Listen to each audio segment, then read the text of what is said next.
அன்பு என்பது இதுவோ, ஆற்றல் என்பது இதுவோ, புரிந்து கொள்ள முடியவில்லை இயேசுவே. எந்த பாவிக்காக இறந்ததென்ன பாசமே. இயேசுவே இயேசுவே என்னை மன்னியும், மாசில்லாத நேசமே என்னை ஏற்றிடும். அன்பு என்பது இதுவோ, ஆற்றல் என்பது இதுவோ, புரிந்து கொள்ள முடியவில்லை இயேசுவே. எந்த பாவிக்காக இறந்தது உன் பாசமே. கண்களை திறப்போம். ஒருவேளை நீங்கள் கண்களை மூடிக்கொண்டே இந்த 10 நிமிட மறையுரைக்கு செவிசாய்த்தீர்கள் என்றாலும் கடவுள் அதை தான் விரும்புகின்றார். நான் எவ்வளவோ நகைச்சுவையான மறையுரைகளை ஆற்றியிருக்கிறேன். ஆனால் இந்த நாளில் மட்டும் என்னால் அப்படி ஆற்றவே முடிவதில்லை. ஒரு மனிதன் வேண்டுமானால் பொய்யாக சிரிக்கலாம், ஆனால் எவராலும் பொய்யாக அழவே முடியாது. தனியாக சிரித்தீர்கள் என்றால் பைத்தியம், யாரும் சிரிக்க மாட்டார். ஆனால் தனியாக நீங்கள் அழலாம். சில நேரம் நாம் தனியாக தான் அழுது கொண்டிருக்கிறோம். அந்த அழுகையில் கொஞ்சம் கூட போலி இருக்காது, கொஞ்சம் கூட நடிப்பு இருக்காது. ஆனால் சிரிப்பிலே அவ்வளவு போலித்தனம் இருக்கும், அவ்வளவு கள்ளத்தனம் இருக்கும். இயேசு என்று இறந்திருக்கிறார். நம் அனைவரையும் பார்த்து கேட்கிறார், உனக்காக மரித்தேன், எனக்காக நீ என்ன செய்ய போகிறாய்? செய்தாய் என்பதை விட இயேசு என்று நம் அனைவரையும் பார்த்து மௌன மொழிகளால் என்ன செய்ய போகிறார்? ஒரு சிறுவன் ஒருவன் இருந்தான். அந்த சிறுவன் சிறிய சிறிய குச்சிகளை எல்லாம் பேப்பரை எல்லாம் வைத்து ஒரு சிறிய படகு ஒன்று செய்தான். அந்த படகை அவனுடைய வீட்டிற்கு எதிர்புறத்திலே இருந்த சிறு ஓடையாக ஓடிக்கொண்டிருந்த அந்த நீரிலே அந்த படகை விட்டான். அது நன்றாக ஓடியது. இன்னும் தண்ணீர் வேகமாக வர இன்னும் வேகமாக அது ஓடியது. ரசித்து கொண்டே இருந்தான். சிறிது நேரத்திலே அது வேகமாக ஓடி அவனுடைய பார்வையிலிருந்து மறைந்து விட்டது.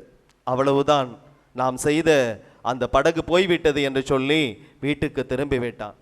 அடுத்த நாள் அவன் அந்த கடை பகுதியின் ஓரத்திலே செல்கிறான். கடைகள் எல்லாம் இருக்கிறது. அந்த கடைக்கு போகிறான். அங்கு பார்க்கிறான், இவன் தவறவிட்ட அந்த படகு, இவன் செய்த அந்த சிறிய படகு, பேப்பரால் செய்த அந்த படகு எங்கு இருந்தது? கரையிலே, அந்த கடையிலே இருந்தது. அந்த கடைக்காரரை பார்த்து கேட்கிறான், இந்த படகு யாருடையது?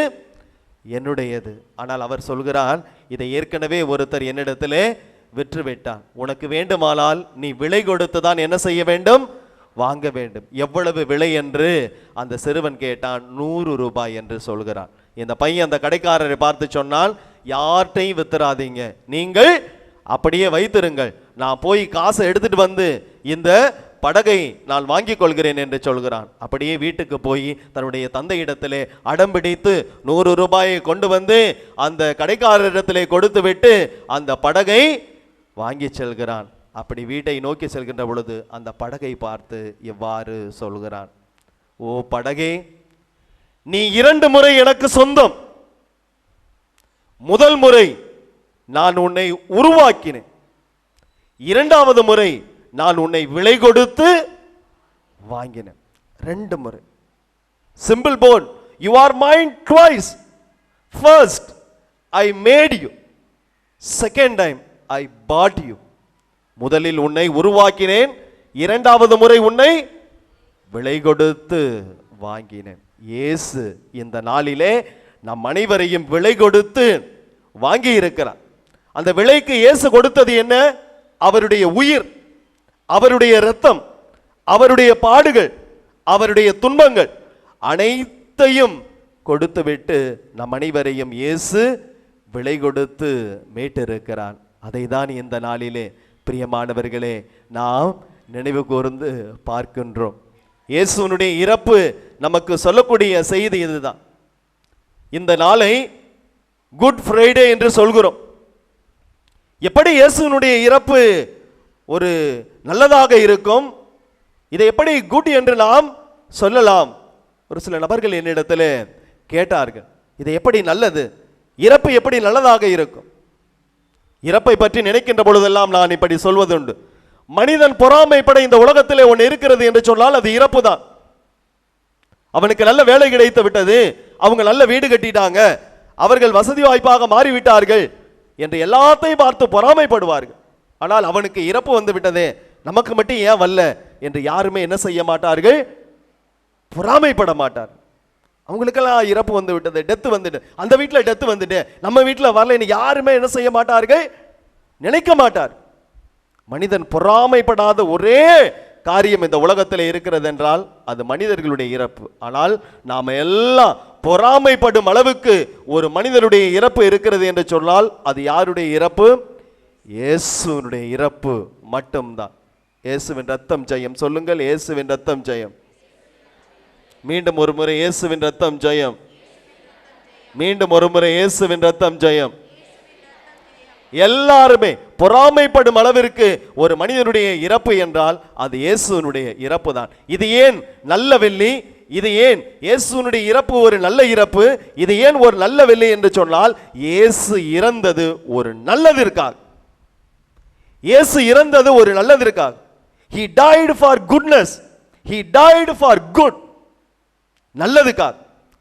உலகத்தில் ஒரு மனிதர் இறக்கின்ற பொழுது பாருங்கள் எப்படியெல்லாம் இறந்து போகிறார்கள். நல்லதற்காக இறந்து போகின்றவர்கள் வெகு சிலர். ஆக்சிடென்ட்ல இறந்து போயிட்டார், நோய்வாய்ப்பட்டு இறந்து போய்விட்டார், அல்லது பல்வேறு விதமான பழக்கங்களுக்கு ஆளாகி இறந்து போய்விட்டார். ஒரு சில இறப்புகளை தவிர எல்லா இறப்புகளும் பெரும்பாலும் மோசமானதாகவே இருக்கின்றன. நல்ல காரணங்களுக்காக, நல்ல நோக்கத்திற்காக, உயர்ந்த லட்சியங்களுக்காக இருக்கிறதா என்று யோசித்து பார்த்தோம் என்றால் நிச்சயமாக கேள்விக்குறி. ஆனால் ஆண்டவர் இறந்த இந்த நாளை, இந்த வெள்ளிக்கிழமையை நல்ல வெள்ளி, குட் ஃப்ரைடே என்று சொல்லுகிறோம் என்று சொன்னால் ஆண்டவர் இயேசு நல்ல காரணத்திற்காக. நல்ல என்று சொன்னாலே மோசமான கெட்ட என்ற ஒன்று இருக்கும். அதனால்தான் இந்த வெள்ளிக்கிழமைக்கு நல்ல வெள்ளி, குட் ஃப்ரைடே என்ற பெயர். அப்படி என்றால் பேட் ஃப்ரைடே அல்லது கெட்ட வெள்ளி என்று இருக்கிறது என்று சொன்னால் நிச்சயமாக இருக்கிறது. தொடக்க நூலிலே முதல் அதிகாரத்திலே கடைசி வார்த்தையை படித்து பாருங்கள். இயேசு 6வது நாளிலே யாரை படைக்கின்றார்? மனிதர்களை படைக்கின்றார். 6வது நாளிலே எல்லாவற்றையும் படைத்து மனிதனை நல்லதென கண்டுவிட்டு 6ஆம் நாளுக்கு ஆசி வழங்குகின்றார். கிறிஸ்தவர்களாகிய நமக்கு, யூதர்களுக்கு முதல் நாள் எது தெரியுமா? முதல் நாள் எது? ஞாயிற்றுக்கிழமை. வாரத்தின் முதல் நாள் மகதலா மரியா ஆண்டவருடைய கல்லறையை தேடி செல்வார். முதல் நாள் ஞாயிற்றுக்கிழமை. அப்படி என்றால் வெள்ளிக்கிழமை எத்தனாவது நாள்? எத்தனையாவது நாள்? 6வது நாள். 6வது நாளில் தான் யாரை படைக்கின்றார்? மனிதர்களை படைக்கின்றார். அப்ப 6வது நாள் என்பது ஒரு வெள்ளிக்கிழமை. அந்த 6வது நாளில் தான் கடவுள் ஆதாமை படைத்தார். ஆனால் அவன் நல்லவனாக இருந்தானா? ஆதாம் நல்லவராக இருந்தாரா? எதற்காக அந்த ஆதாமை படைத்தாரோ, மனித குலத்தை படைத்தாரோ, எல்லாமே பேட், எல்லாமே மோசமாக போய்விட்டது. ஏனென்றால் படைத்த அவனே கடவுளாக மாற ஆசைப்பட்டான். எனவே எதற்காக கடவுள் மனிதனை படைத்தாரோ, இந்த 6வது நாளில் வெள்ளிக்கிழமையில் எதற்காக மனிதனை படைத்தாரோ அது எல்லாமே தோல்வி அடைந்து விட்டது, எல்லாமே மோசமானதாக மாறிவிட்டது. எனவே மோசமான வெள்ளியை நல்ல வெள்ளியாக மாற்றுவதற்கு இன்னொருவர் தேவைப்பட்டது. கடவுளுக்கு, இறை தந்தைக்கு, யாவே இறைவனுக்கு இன்னொருவர் தேவைப்பட்டது. அவர்தான் ஆண்டவர் இயேசு கிறிஸ்து. அதனால்தான் இந்த வெள்ளி என்ன வெள்ளி? நல்ல வெள்ளி. இந்த வெள்ளி புனிதமான வெள்ளி. ஆங்கிலத்திலே 3 அடைமொழியை தருகிறார்கள். Good Friday, Holy Friday, Great Friday என்று சொல்கிறார்கள். 3 விதமான அடைமொழியை இதற்கு கொடுக்கிறார்கள். அப்படி கொடுப்பதற்கு காரணம் என்னவென்று விவிலியத்திலே பார்க்கின்ற பொழுது மார்க் நற்செய்தி 10வது அதிகாரம் 45வது இறைவசனம் இவ்வாறு கூறுகிறது: மானிட மகன் தொண்டு ஏற்பதற்கு அல்ல, பலருடைய மீட்புக்கு ஈடாக தன் உயிரை கொடுப்பதற்கு வந்தார். அதான் நோக்கம். ஆதாமை படைக்கப்பட்டது நோக்கம் நிறைவேறவில்லை. தன் உயிரை கொடுப்பதற்காகவே கடவுள் இந்த உலகிற்கு தன்னுடைய ஒரே மகனை அனுப்பினார். அவர் செய்து காமிக்கிறார். யோவான் நற்செய்தி 11வது அதிகாரம் 49வது இறைவசனம் இவ்வாறு கூறுகிறது: இனம் முழுவதும் அழிந்து போவதை விட ஒரு மனிதன் மட்டும் இறப்பது நல்லது. எனக்கு இந்த பூசையில போடுற வெஸ்டமெண்ட்ல ரொம்ப பிடிச்ச வெஸ்டமெண்ட் இந்த ரெட் கலர் தான். I love this colour. Gold colour இருக்கலாம், பகட்டாக இருக்கலாம், ஆடம்பரமாக இருக்கலாம், அனைத்து மங்களகரமான காரியங்களும் இருக்கலாம். பட் இந்த red colour, I love this. ஆண்டவர் அதை தான் தேர்ந்தெடுக்க. பலரும் அழிந்து போவதை விட, இனம் முழுவதும் சருகாகி போவதை விட ஒரே ஒரு மனிதன் மட்டும். ஒருவேளை உங்களிடத்திலே நான் கேள்வி கேட்கவில்லை, நீங்களும் யாரோ ஒருவருக்காக இரத்தத்தை கொடுத்திருப்பீர்கள். யாரோ ஒருவருக்காக உங்களுடைய உடல் உறுப்புகளை தியாகம் செய்ய ஒருவேளை முன் வரலாம். ஆனால் யாரோ ஒருவருக்காக நீங்கள் உயிரை கொடுக்க முன் வந்தீர்கள் என்று சொன்னால் அதுதான் உன்னதமான தியாகம். அதுதான் உன்னதமான தியாகம். அப்படி யார் இருக்கிறார்களா என்று கேட்டீர்கள் என்று சொன்னால் மேக்சிமிலியன் மரிய கோல்பே. அவருடைய வாழ்க்கை வரலாற்றை படித்து பாருங்கள். இன்னொருவர் இறக்க வேண்டும், அவருக்கு பதிலாக அவர் போய் சொன்னார். அவருக்கு பதிலாக யார் இறக்கிறேன்? ஒரு குருவானவர் சொன்னார். சில சமயங்களில் நானும் நினைப்பதுண்டு, ஒருவேளை அப்படி ஒரு பாக்கியத்தை கடவுள் எனக்கு கொடுத்தார், நிச்சயமாக அதை நான் என்ன செய்வேன்?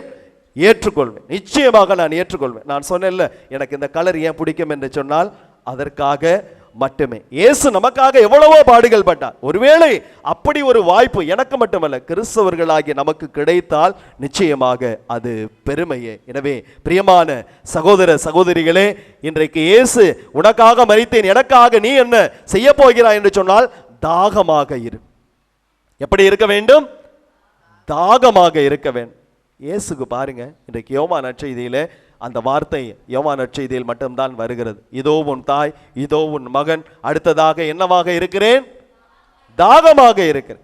இயேசு சிலுவையில் தொங்கிக் கொண்டிருந்த பொழுதும் தாகமாக இருக்கிறார். இயேசு தூக்கி கொண்டு வந்த சிலுவை ஏறக்குறைய 130 கிலோவுக்கு மேலே என்று சொல்கிறார்கள். இயேசுனுடைய கரங்களிலே அறைந்த அந்த ஆணிகள் 10 இன்ச்சுக்கு மேலே என்று சொல்கிறார்கள். காலை 9 மணியிலிருந்து மதியம் 3 மணி வரை 6 மணி நேரத்திற்கு மேலாக என்ன செய்து கொண்டிருக்கிறார்? சிலுவையில தொங்கிக் கொண்டிருக்கிறார். அப்படிப்பட்ட அவருக்கு தாகம் என்பது தண்ணீர் தாகம் அல்ல, மாறாக இறைவனுடைய திருவுளம் நிறைவேற வேண்டும் என்ற ஒரு தாகம். அதற்காக தான் அவர் காத்து கொண்டிருந்தார். எனவே இன்றைக்கு எனக்காக நீ என்ன செய்ய போகிறாய் என்று சொன்னால், எனக்காக நீயும் இது போன்று தாகமாக இருப்பாயா? உன்னுடைய பிள்ளைகளை குறித்து குடும்பத்தில் இருக்கக்கூடிய நீ தாகமாக இருப்பாயா? அதை தான் ஆண்டவர் இன்றைய நாளிலே எதிர்பார்க்கிறார். அன்னை தெரசா அழகாக சொல்வார், அன்புதான் உனக்கு பலகீனம் என்று சொன்னால் உன்னை விட பலசாலி இந்த உலகத்துல கிடையவே கிடையாது.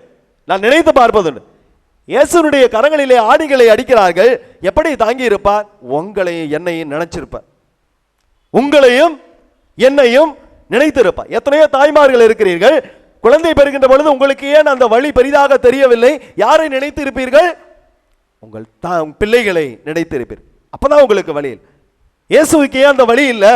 இயேசு எப்படி அதை ஏற்றுக்கொண்டார் என்று சொன்னால் அவர் அப்பொழுது நம்மை நினைத்து பார்ப்பார். என் வழியினால் இந்த ஜனத்திற்கு, மக்களுக்கு, இப்பொழுது பிறந்து வாழ்ந்து கொண்டிருப்பவர்கள், இன்னும் பிறந்து வாழ இருக்கின்றவர்கள் எல்லாருக்குமே மீட்பு என்னுடைய வழியினால், என்னுடைய துன்பத்தினால் கிடைக்க போகிறது என்று சொன்னால் அதை இயேசு ஆண்டவர் ஏற்றுக்கொண்டிருப்பார். அதனாலதான் அன்னை தெரசா சொன்னார் அருமையான வரிகள், அன்புதான் உங்களுடைய பலகீனம் என்று சொன்னார், நீங்கள் தான் பலசாலி. அன்பு செய்து கொடுத்து கொடுத்து இப்படி ஏமாளியாக இருக்கிறேன் என்று சொன்னால் நீங்க உங்களை பத்தி குறைவாக நினைக்காதீர்கள், அதுதான் உங்களுடைய பலம். அதனாலதான் அன்னை தெரசா சொல்ல, காயப்படும் வரை கொடு. Love is giving. அன்பு என்ன செய்து கொண்டே இருக்குமா? கொடுத்து கொண்டே இருக்குமா. அதனாலதான் இயேசு ஒவ்வொன்னா கொடுத்தார், எல்லாத்தையும் கொடுத்தார். ஆடைகளை கொடுத்தார், துன்பங்களை கொடுத்தார், எல்லாவற்றையும் கொடுத்து கடைசியாக ஆண்டவர் கொடுத்தது என்ன? ஒரு வீட்டில் இது போன்ற ஒரு பாப்பா இருந்தது, 8ஆம் வகுப்பு படிக்கக்கூடிய பாப்பா. அந்த பாப்பாவை பார்த்து ஃபாதர் கேட்டார், உனக்கு இயேசுவை பிடிக்குமா?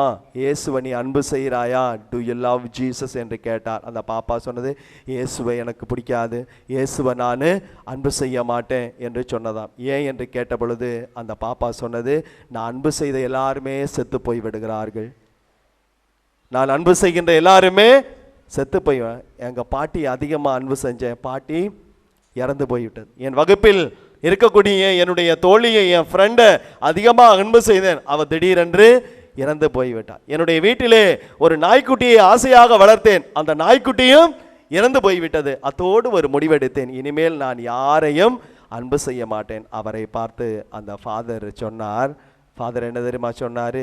நீ இயேசுவை அன்பு செய்வதில் அல்ல, இயேசு உன்னை அன்பு செய்யும்.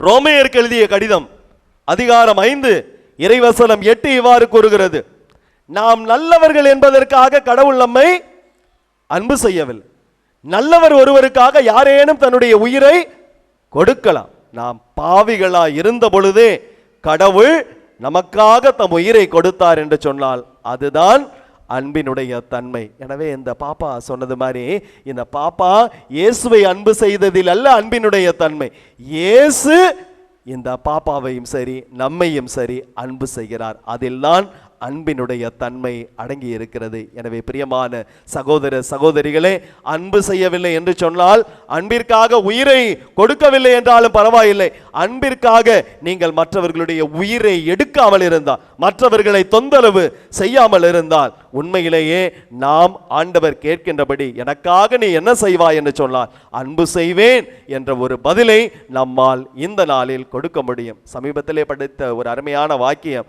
யாரையானும் பைத்தியக்காரனை ஆக்கணும்னா நல்லா அன்பு செய்யுங்க, நல்லா பாசத்தை காட்டுங்க, அதோட கழட்டி விட்டு வந்துட்டீங்கன்னா அவன் எப்படி ஆயிடுவான்? எப்படி ஆகிவிடுவான்? பைத்தியமாக மாறி விடுவான். நான் சில சமயங்களில் நினைக்கிறேன் உண்டு, உயிருக்குறாக காதலித்த காதலர்கள் இன்று ஏன் பைத்தியமா இருக்கிறான்னா, அவ்வளவு பாசத்தை காட்டிவிட்டு அவள் பறந்து போய்விட்டு. ஒரு வீட்டில் கணவன் மனைவி அவ்வளவு பாசமாக இருக்கிறாங்க, திடீரென்று அந்த ஆள் பைத்திய மாதிரி சுத்திட்டு திரிகிறாள், அவ்வளவு பாசத்தை காட்டிவிட்டு இப்பொழுது போய்விட்டான். யாரையும் பைத்தியமாக்கணும்னா ஒன்றும் செய்யாதீங்க, நல்ல பாசத்தை காட்டிட்டு கழட்டி விட்டுட்டு போயிடும். இயேசு பாசத்தை காட்டி நம்ம என்ன செய்யவில்லை? கலட்டி விடவில்லை. கடைசி வரை அவருடைய தாகம் கடைசி வரை இருந்தது, இறக்கும் வரை இருந்தது. அதனாலதான் தாகமாய் இருக்கிறது என்று கடைசியாக சொல்லிவிட்டு அதற்கு அடுத்தாப்புல தான் எல்லாம் நிறைவேறிற்று என்று சொல்லி ஆண்டவர் தம்முடைய ஆவியை துறப்பதையே பார்க்க முடிகிறது. இன்னைக்கு பாருங்க, நம்ம ஏன் தெரியுமா அந்த உலகத்தில் வாழ்றோம்? இறக்குறதுக்கு தான் வாழ்றோம். நல்லா எழுதி வச்சுங்க, go to your home and write in your diary. எதுக்காக வாழ்ந்து கொண்டு இருக்கிறாய்? சாவுறதுக்கு தான், வேற எதுக்கும் கிடையாது. வாழ்வதை எதற்காக? நல்லா சாவ போறோமா, நல்லா இறக்க போறோமா, அதுதான் முக்கியம். இயேசு இந்த உலகத்தில் வர்ற பொழுதே தந்தை சொன்னார், நீ போய் பல காரியங்களை எல்லாம் செய்வாய், கடைசியாக சிலுவையில் இறப்பதுதான் உன்னுடைய நோக்கம். இறப்பதற்கு எத்தனை வயசு வேணும்? ஒரு வயசு வேணாம். பிறந்த அடுத்த செகண்டே you are ready to die. பிறந்த அடுத்த நொடி பொழுதே நாம் இறப்பதற்கு தயார். ஆனால் நல்ல வண்ணம் இறப்பதற்கு நாம் தயாரா? அப்ப இந்த உலகத்துல தாகமாய் நாம் ஏன் இருக்க வேண்டும் என்று சொன்னால், இறப்பதற்காக நம்மையே நாம் தயாரிக்க வேண்டும். அதை தான் இந்த புனித வெள்ளி, குட் ஃப்ரைடே நமக்கு நினைவுபடுத்துகிறது. எனவே பிரியமான சகோதர சகோதரிகளே, ஏமாற்றாத அன்பை இயேசு நமக்கு காட்டினார். கள்ளம் கபடமில்லாத ஒரு அன்பை இந்த புனித வெள்ளிக்கிழமை அன்று ஆண்டவர் நமக்கு காட்டினார். எனவே அப்படி நாமும் அன்பை கொடுப்போம், அதை அதிகமாகவே கொடுப்போம். அன்பை கொடுக்க வேண்டும். அதை எப்படி கொடுக்க வேண்டும்? அதிகமாகவே கொடுக்க வேண்டும். ஒரு இறையியலாளர் அழகாக சொல்வார், அன்னை தெரசா காயப்படும் வரை கொடுக்க சொன்னார். இன்னொருவர் சொல்கிறார், காயப்பட்டாலும் கொடு. காயப்பட்டு அத்தோட நிறுத்திருன்னு ஒருத்தர் சொன்னா, இன்னொருத்தர் சொல்றாரு, காயப்பட்ட பிறகும் என்ன செய்ய?